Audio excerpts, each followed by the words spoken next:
Hello students, कैसे हैं आप लोग? स्टूडेंट्स, बहुत ही अच्छी न्यूज़ आपके पास आ चुकी है। केवीएस पीआरटी का सिलेबस, केवीएस टीजीटी का सिलेबस, पीजीटी का सिलेबस, जो डिटेल सिलेबस है जिसका हम वेट कर रहे थे वो आ गया है। Students, I am Lata Mishra Dwivedi from wings classes Meerut. तो सब कुछ बदल गया है, पता चला होगा आपको, नहीं तो सुनिएगा। केवीएस ने अपना एग्जाम पैटर्न काफ़ी हद तक बदल दिया है, रादर कहें कि पूरा बदल दिया है, तो पूरा भी बदल दिया है। स्टूडेंट्स, 2016 में पैटर्न अलग था, 2017 में चीज़ें अलग 2018 में जो हुआ था वो अलग था और दिस इज़ 2022-23 वाला जो पैटर्न है वो बिल्कुल बदल गया है। तो आइए देखते हैं कि जो बदलाव है वो क्या है। स्टूडेंट्स इसको समझते जाएंगे क्योंकि केवल बदलाव से हमारा मतलब नहीं है, ये बदलाव हमारे कितने फेवर में है या कितने फेवर में नहीं है, तैयारी किस सेगमेंट की ज्यादा करनी है, ये सारी चीजें हम डिस्कस करने वाले हैं। पॉइंट नंबर 1, मैं एक एक करके चीजें समझा रही हूँ, ध्यान से सुनिएगा। स्टूडेंट्स, केवीएस का जो अब एग्जाम है, मैं केवल अभी फिलहाल जो पहले डिस्कस कर रही हूँ, पहली जो वीडियो है वो स्टूडेंट्स केवीएस पीआरटी के लिए है, ठीक है। तो पीआरटी की जो वैकेंसी है उसके लिए, आपको पता है बहुत सारे लोग पीआरटी के लिए टारगेट करते हैं। स्टूडेंट्स, पॉइंट नंबर 1, पॉइंट्स में हम अपनी बात कहेंगे। टोटल जो मार्क्स हैं वो अब 180 मार्क्स हैं। इससे पहले जो मार्क्स हुआ करते थे पिछले साल वो थे 150 मार्क्स थे रिटर्न के। तो total marks for return exam, सब कुछ बदला है, तो ध्यान से एक एक करके। टोटल मार्क्स फॉर रिटर्न जो है अब है 180। ये पिछली बार तक 150 मार्क्स का रिटर्न एग्जाम हुआ करता था। नंबर 2 पॉइंट स्टूडेंट्स, जो टाइम ड्यूरेशन है, ऐसा नहीं है कि नंबर ज्यादा है, मार्क्स ज्यादा है, टाइम ड्यूरेशन उतना ही है। अच्छा, 180 मार्क्स में आना क्या है स्टूडेंट्स? 180 मार्क्स में 180 एमसीक्यू आने हैं, मल्टीपल चॉइस क्वेश्चंस आने हैं, यानी एक क्वेश्चन के लिए 1 मार्क है। ठीक है, ये तो क्लियर है, नॉर्मल सी चीज है। इसके लिए जो टाइम ड्यूरेशन है, ये आपके लिए रिलीफ की बात है स्टूडेंट्स। टाइम ड्यूरेशन जो है, समय जो दिया गया है वो भी बढ़ा दिया गया है।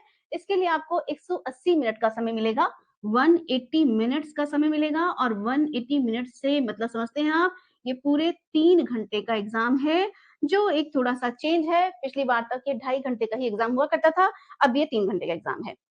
ठीक है, दो चीजें। पॉइंट नंबर 3, कौन दे सकता है कौन नहीं दे सकता, बीएड वाले एलिजिबल है कि नहीं है, सीटेट अपीयर वाले कर सकते हैं कि नहीं, ये आप पूछ रहे हैं। कल से लास्ट में डिस्कस कर लेंगे थोड़ा सा। लेकिन जो दे सकते हैं वो सीटेट, जिनका क्वालिफाई हो गया है पेपर 1 वो दे सकते हैं, जिनका जो टीचिंग कोर्स है वो कंप्लीट हो गया है वो दे सकते हैं। और जो दे सकते हैं वो इस वैकेंसी को ले भी सकते हैं। ये इतना बढ़िया सिलेबस है, बस आपको टारगेट ठीक से करना है कि किस जो कौन सा पॉइंट्स है, कौन से सब्जेक्ट्स हैं, कौन सी चीजें हैं जिसपे टारगेट बहुत ज्यादा रखना है और अचीवेबल है या नहीं है ना, वो सब देखना है। सो ड्यूरेशन इज 3 आवर्स। तीसरी चीज जो इसमें खास है वो है स्टूडेंट्स, हाँ, जो पेपर है उसमें आपका 3 पार्ट्स है। नंबर 1 इज, मैंने आपको क्या कहा, जो एग्जाम है उसमें 3 पार्ट है। नंबर 1 इज पार्ट 1, तो हम इसको कहें पार्ट 1। पार्ट 1 में स्टूडेंट्स आपके जो मार्क्स हैं पार्ट 1 के वो हैं 40। पार्ट 1 40 मार्क्स का है और इन 40 मार्क्स में से इंग्लिश के, मैं लास्ट ईयर से आपको कंपेयर करके भी बताऊंगी अगर आपको जरूरत है तो, इंग्लिश के 10 मार्क्स हैं, Hindi will be carrying 10 marks.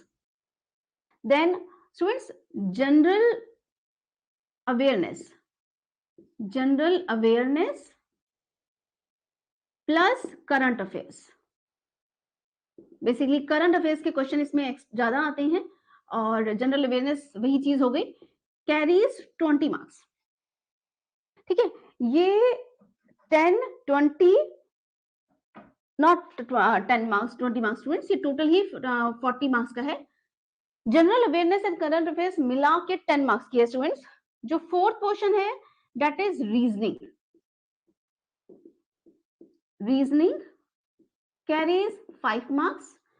And then fifth one is computer, 5 marks. तो ये तो है स्टूडेंट्स पेपर 1।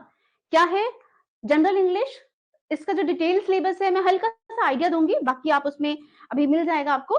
पर इंग्लिश में ओवरऑल इंग्लिश आनी है, कॉम्प्रिहेंशन पैसेज भी लिखा हुआ है, ग्रामर भी है, और इंग्लिश की जो वोकेबलरी होती है, शब्द सामर्थ्य, हिंदी में लिखा हुआ है शब्द सामर्थ्य, और इंग्लिश में जो वोकेबलरी होती है वो भी आना है।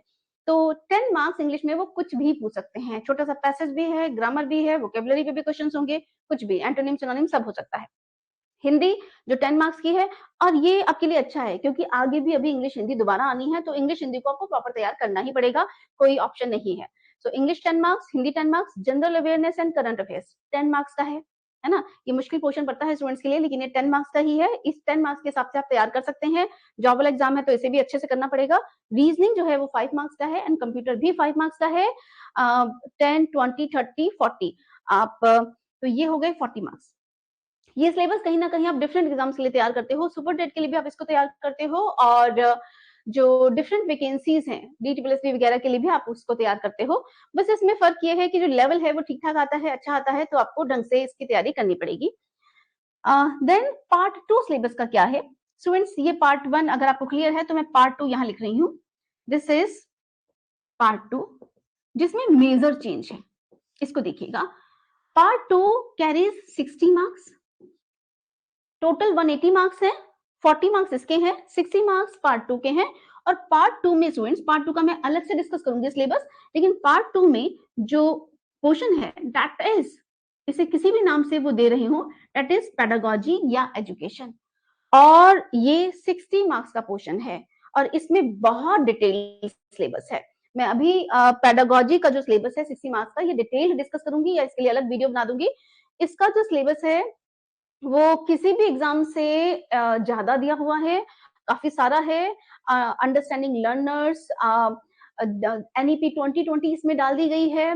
इसके अलावा दिव्यांग बालकों की शिक्षा, mental education, mental health, perspective in education, schools, building, infrastructure, lot of things are being asked. कम से कम लगभग 40 टॉपिक्स है। मैंने एक बार सिलेबस पढ़ा है, पेडागोजी का आइडिया है बहुत अच्छे से, तो सिलेबस को रीड किया है। तो सिलेबस में हिस्ट्री ऑफ एजुकेशन से लेकर पर्सपेक्टिव्स ऑफ एजुकेशन, स्कूल में एडमिनिस्ट्रेटर को क्या करना होता है, स्कूल में डिफरेंट टाइप की जो एजेंसीज होती हैं वो किस तरह से काम करती हैं, स्कूल कम्युनिटी रिलेशनशिप कैसे डेवलप किए जाते हैं, each and everything about this portion, each and everything about pedagogy is being asked. मतलब बहुत सारा सिलेबस इन्होंने दे दिया है। अच्छा, इसमें इसको सटीक पढ़ना जरूरी है, ये ध्यान दीजिएगा। पेडागोजी में उन्होंने जो सेगमेंट्स बनाए हैं वो 5 सेगमेंट्स बनाए हैं, मतलब प्रॉपर्ली डिस्ट्रीब्यूट किया है। जो 5 सेगमेंट्स हैं, एक पहले में से 15 मार्क्स, दूसरे में से 15 मार्क्स, तीसरे में से 10, फिर 10 एंड फिर 10। तो ये इस तरह से इन्होंने 60 मार्क्स को कवर किया है। अगर मैं आपको ये डिटेल से बस बताती भी हूँ तो आपको एक नजर में समझ में नहीं आएगा, क्योंकि इसमें लगभग मैंने बताया कि 40 टॉपिक्स हैं जो उन्होंने कवर किए हैं। 40 टॉपिक्स के बारे में इससे पूछा गया है, और जो सब नए टॉपिक्स हैं NEP 2020 का डिटेल जो है वो आपसे पूछा गया है। तो this question is to be much taken care of. Last time तक पेडागोजी 60 मार्क्स का नहीं आता था, 20 मार्क्स का, आई बिलीव 20 मार्क्स का पेडागोजी पोर्शन था 2018 वाले एग्जाम में। तो ये पोर्शन इन्होंने बदला है, और इसके लिए आपको तैयारी करनी पड़ेगी ढंग से, है ना। ये हो गया 40 मार्क्स एंड 60 मार्क्स, 100 मार्क्स ये हो गया students. Then is part 3। Part 3 में आप थोड़ा सा खुश हो सकते हैं, अब ज्यादा खुश हो सकते हैं पार्ट 3 के लिए। अगर आपने पिछले साल वाला आपको पेपर पता है कि पिछले साल भी पार्ट 3 जो था वो 80 मार्क्स का था, इस बार भी पार्ट 3 है तो 80 मार्क्स का। और लोग आपको सिलेबस बता रहे होंगे, डिफरेंट जगह आप सिलेबस देखोगे, पर इसमें पॉइंट समझिए कि क्या है। पार्ट 3 में उन्होंने पिछली बार क्या दिया था वो बाद में बताती हूँ। यहाँ पे इस बार क्या दिया है वो देखें। पार्ट 3 में उन्होंने 4 पोर्शंस लिए हैं। First one is Hindi, second one is English, third one is maths, and fourth one is EVS, environmental sciences. Hindi 20 marks, मतलब उन्होंने 80 मार्क्स सब्जेक्ट स्पेसिफिक लिखा है। 80 मार्क्स का जो नाम दिया है वो दिया है सब्जेक्ट स्पेसिफिक। अब जो PRT है, प्राइमरी की जो पोस्ट है, उसमें सब्जेक्ट स्पेसिफिक क्या होता है, जो स्टूडेंट, जो टीचर्स होते हैं वो यही बेसिक सब्जेक्ट पढ़ाते हैं, हिंदी, इंग्लिश, मैथ्स, एंड वहाँ SST साइंस नहीं होता, वहाँ EVS होता है। तो इन्होंने बिल्कुल वही चीजें यहाँ आपसे पूछी है कि Hindi 20 marks, then English 20 marks, maths 20 marks and EVS again 20 marks. ठीक है, तो ये 80 मार्क्स हैं आपके सब्जेक्ट स्पेसिफिक में से। अच्छा, अब इसमें मुश्किल क्या होने वाली है और क्या चीजें आपके फेवर की हैं, इसे समझिए थोड़ी सी चीजें। स्टूडेंट्स, हिंदी इंग्लिश देखिए, इंग्लिश यहाँ 10 मार्क्स की और यहाँ 20 मार्क्स की है, तो 30 मार्क्स की इंग्लिश क्वेश्चन है। आपको इंग्लिश पे प्रॉपर चीजें चाहिए होंगी। देन 10 मार्क्स की यहाँ हिंदी है, 20 मार्क्स की यहाँ हिंदी है, 30 मार्क्स हिंदी का प्रॉपर तरीके से आपको चाहिए होंगे। इसमें आप कुछ भी मतलब प्रॉपर तैयारी इसकी करनी ही है। तो 30 मार्क्स फॉर इंग्लिश आप देखिए, अगर 30 मार्क्स फॉर इंग्लिश इसके लिए आपको तैयार करना है, देन 30 मार्क्स की हिंदी है, हिंदी पे लग जाइए, बहुत बढ़िया तरीके से इसकी तैयारी करनी है। ठीक है, इसको मैं यहाँ जगह ले रही हूँ। Then Hindi, then third is 60 marks pedagogy. ठीक है, ये डिफरेंट सिलेबस है। ये कुछ वो सिलेबस है जो वाइस प्रिंसिपल वाली पोस्ट के लिए, प्रिंसिपल वाली पोस्ट के लिए, और थोड़ा सा सुपर टेट का सिलेबस है, थोड़ा सा सीटेट का भी सिलेबस है, मिक्स करके इन्होंने इस सिलेबस को दिया है। तो ये 60 marks are for pedagogy. Then इसके अलावा देखिए टोटल 180 मार्क्स है, तो 10 मार्क्स का जनरल अवेयरनेस है, 5 मार्क्स का रीजनिंग, 5 मार्क्स का कंप्यूटर। तो ये जो 20 मार्क्स हैं ये डिफरेंट सब्जेक्ट्स के लिए भी आप तैयार करते हो, ये मिक्स है ना। इसको मैं यहाँ कुछ लिख नहीं रही हूँ, स्टार डाल रही हूँ। और इसके अलावा मैथ्स 20 मार्क्स का और ईवीएस 20 मार्क्स का, ये आपका सिलेबस है। इसको मैंने आसान कर दिया, ऐसे हो गया 30, 30, 60, 120, 140, 160 एंड 180। ये जो टोटल है 180 मार्क्स है। अच्छा सा सिलेबस है, बढ़िया सिलेबस है। वो लोग जिनका मैथ्स वीक होता है उनके लिए अच्छी बात यह है कि पिछली बार जो मैथ्स का सिलेबस था वो काफी ज्यादा टफ था। इस बार कंपैरेटिवली वो ठीक है, मतलब इतना मुश्किल नहीं है जितना लास्ट टाइम था। और लास्ट टाइम से इस बार एक और मेजर चेंज आया है, आप लोग नोटिस करें जिन लोगों ने पहले वाला एग्जाम दिया है या उस सिलेबस को देखा है। पिछली बार साइंस दिया था, ईवीएस में उन्होंने साइंस डाला था स्टूडेंट्स, और वो साइंस भी अच्छे लेवल का था। फिजिक्स थी, केमिस्ट्री भी थी of level 9th and 10th। तो जो पिछला ईवीएस का एग्जाम था उसमें 9th और 10th के फिजिक्स के बहुत बढ़िया वाले न्यूमेरिकल्स आए हुए थे। तो वो लोग जो साइंस के स्टूडेंट्स थे वो तो फिर भी उनको अटेम्प्ट कर पा रहे थे 1 मिनट में, लेकिन जो आर्ट्स वाले स्टूडेंट्स हैं वो यहाँ पे परेशान हो गए थे कि भाई साइंस इतने बढ़िया वाले लेवल की कैसे अटेम्प्ट करें। तो आर्ट्स वाले सभी स्टूडेंट्स के लिए बहुत अच्छी इन्फॉर्मेशन है, बहुत अच्छी न्यूज है, क्योंकि मैथ्स तो उन्हें वैसे ही परेशान करता है। अगर साइंस में भी इतना हायर लेवल का उठाते हैं तो आर्ट्स के जो स्टूडेंट्स होते हैं वो कहीं ना कहीं पीछे रह जाते हैं। तो इस बार उनके साथ वो वाला इनजस्टिस आई बिलीव नहीं होगा। नहीं तो पिछले बार वाला कीवीएस का सिलेबस देखकर ऐसा लग रहा था कि ये तो केवल साइंस स्टूडेंट ले जाएंगे, इसमें आर्ट्स स्टूडेंट की जगह नहीं मिल पाएगी। पर इस बार ऐसा नहीं है स्टूडेंट्स। ईवीएस में बहुत थोड़ा सा सिलेबस, बेसिकली वो जो सीटेट का ईवीएस था, 6 थीम्स होती हैं वो आपके सिलेबस में है। तो सीटेट वाला जो ईवीएस है 3rd 4th 5th क्लास की बुक्स का, वो भी करना है, और इतना हल्के में नहीं ले सकते हैं, तो उसका जो लेवल है वो हाई लेते हुए चलना। पर फिर भी 9th 10th की साइंस से आसान है, तो ईवीएस आपके हाथ में आ जाएगा। मैथ्स अगर आप सीटेट क्लियर कर चुके हैं, सीटेट क्वालिफाई कर चुके होंगे, इतने दिन से मैथ्स की तैयारी कर रहे होंगे, तो मैथ्स भी ऐसा नहीं है कि आपके हाथ में ना आए। तो थोड़ा बहुत परेशान करेगा आर्ट्स स्टूडेंट्स को, लेकिन फिर भी हो जाएगा। Then reasoning, general awareness, current affair, reasoning, computer, ये वो पोर्शंस हैं जिसकी आप तैयारी सुपर टेट के लिए भी करते आ रहे होंगे, तो ये भी चीजें होंगी। Hindi English 33 marks and pedagogy 60 marks. कुल मिला के बहुत ही बढ़िया सिलेबस आया हुआ है, और आप लोग इसको तैयारी मतलब एक बहुत बढ़िया चांस है कि केवीएस में आपको इस सिलेबस के साथ जाने का मौका मिल रहा है। केवल जो ध्यान रखना है वो ये रखना है स्टूडेंट्स, केवीएस है ना, पोस्ट जितनी भी ये ज्यादा कह रही हूँ कंपैरेटिवली ज्यादा है, लेकिन जितना लोगों को ना सीट चाहिए ना, उसके मुकाबले पोस्ट अभी भी बहुत कम है। तो जो नंबर ऑफ एप्लीकेंट्स हैं वो बहुत सारे रहने वाले हैं, और उसमें आपको जगह इंश्योर करनी है।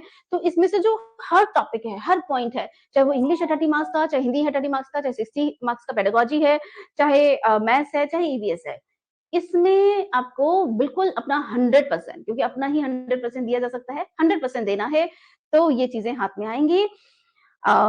एक बात और ध्यान रखिएगा, केवीएस एग्जाम बहुत जल्दी कंडक्ट कराता है, ये केवीएस की परंपरा रही है। जिस तरह से वो सिलेबस हर बार चेंज कर देते हैं, चीजें चेंज कर देते हैं, तो आपको इसे जल्दी करना है। अच्छा, इससे पहले कि मैं इसको कंप्लीट करूं, बहुत इंपॉर्टेंट इन्फॉर्मेशन रह गई स्टूडेंट्स। क्या बहुत बड़ा बदलाव हुआ है क्या? आपको पता है कि केवीएस में इंटरव्यू भी होता है। ये जो 180 मार्क्स का है ये रिटन एग्जाम है, जो इंटरव्यू है स्टूडेंट्स वो यहाँ मैं लिख रही हूँ, रिटर्न के मार्क्स 180 हैं, जो इंटरव्यू के मार्क्स हैं वो इंटरव्यू के मार्क्स स्टूडेंट्स 60 मार्क्स का इंटरव्यू होगा और इन 60 में 30 मार्क्स का आपका टीचिंग डेमो होगा। Be prepare for that. 30 marks का डेमो होगा और 30 मार्क्स का आपका नॉर्मल जो इंटरव्यू जो क्वेश्चन पूछे जाते हैं वो होंगे। ठीक है, तो 30 मार्क्स डेमो के होंगे, 30 मार्क्स इंटरव्यू के होंगे, 60 मार्क्स का आपका इंटरव्यू होगा। इंटरव्यू में आप तब जाएंगे जब आपका रिटन एग्जाम में आप एक कट ऑफ मार्क्स ले लेते हैं, तो आप इंटरव्यू में जाएंगे। ओवरऑल जो मेरिट बनती है वो इंटरव्यू के हिसाब, वो फाइनल मेरिट जो बनती है वो रिटन प्लस इंटरव्यू दोनों को लेकर बनती है। और एक और जो मेजर चेंज हुआ है, ध्यान से सुनिएगा, मेजर चेंज जो हुआ है वो है जो रेशियो है रिटन प्लस इंटरव्यू का वो बदल दिया गया है। अब आज के डेट में जो रिटन और इंटरव्यू का जो अनुपात है दैट विल बी 70:30। स्टूडेंट्स पिछली बार ये 85:15 था, यानी रिटन में से जो वेटेज थी वो 85% की थी और जो इंटरव्यू था उसमें वेटेज केवल 15% की थी। अब जो इंटरव्यू है उसकी वेटेज आप देख रहे हैं बढ़ा दी गई है। 30% जो वेटेज है वो इंटरव्यू की है और 70% वेटेज जो है वो रिटन एग्जाम्स की है। तो ऐसा ही व्यक्ति टीचर नहीं बन सकता, केवल रिटन में ले लिया और टीचर बन जाओगे, ऐसा नहीं होगा। आपको रिटन एंड ओवरऑल जो पर्सनैलिटी है आपकी, आप इंटरव्यू में कैसा कंडक्ट करते हैं, आप कैसे टीच करते हैं, जैसा कि एनईपी 2020 में सजेस्ट किया गया है। ये जो बात है ये एनईपी 2020 में ऑलरेडी कही गई है कि कोई भी टीचर बनने से पहले आपको वो प्रॉपर डेमो देना होगा, प्रॉपर इंटरव्यू वगैरह होगा। तो इन चीजों के लिए आपको तैयार होना ही था और अगले जितने वैकेंसीज निकलेंगी उसमें भी आपको डेमो और इंटरव्यू दोनों फेस करने पड़ेंगे। जैसा केवीएस ने जो चेंजेस किए हैं वो कहीं ना कहीं आपको आगे भी देखने को मिलेंगे। तो कुल मिला के हमारे पास क्या रहा, हमारा जो टोटल जो एग्जाम है वो 180 रिटन प्लस 60 इंटरव्यू है ना, 180 रिटन प्लस 60 इंटरव्यू। आप मान सकते हैं 240 मार्क्स में से मेरिट बनेगी और इसमें से भी मेरिट ऐसे नहीं बनेगी सीधा, इसमें रिटन का जो है वो 70% और जो इंटरव्यू का है उसका 30% ये कैलकुलेट किया जाएगा। जो डिटेल सिलेबस है डिफरेंट सब्जेक्ट्स का वैसे तो मैं बता चुकी हूँ, डिफरेंट चीजों का। पेडागोजी का बहुत डिटेल सिलेबस है, तो एक वीडियो इस पे बना लेंगे, डिस्कस कर लेंगे कि पेडागोजी के सिलेबस में आपको क्या क्या पढ़ना है। बस जो आपको करना है वो ये, students all the very best, आप इसे जुट जाइए from the very starting. KVS 3 महीने में एग्जाम करा लेता है और अच्छा सिलेबस अच्छा है, आप इसे कर सकते हैं। बस इसकी शुरुआत जो है वो टाइमली कर लीजिए, इसमें मॉक टेस्ट देना, टेस्ट सीरीज देना और टाइम के हिसाब से काम करना, ताकि जो मैक्सिमम मार्क्स हैं वो आ पाए और कहीं ना कहीं जॉब में आपकी प्लेसमेंट हो पाए। ठीक है, चलिए एक जल्दी ही एक वीडियो और बनाऊंगी टीजीटी और पीजीटी के लिए भी, वो लोग भी वेट कर रहे होंगे। Thank you students, thank you.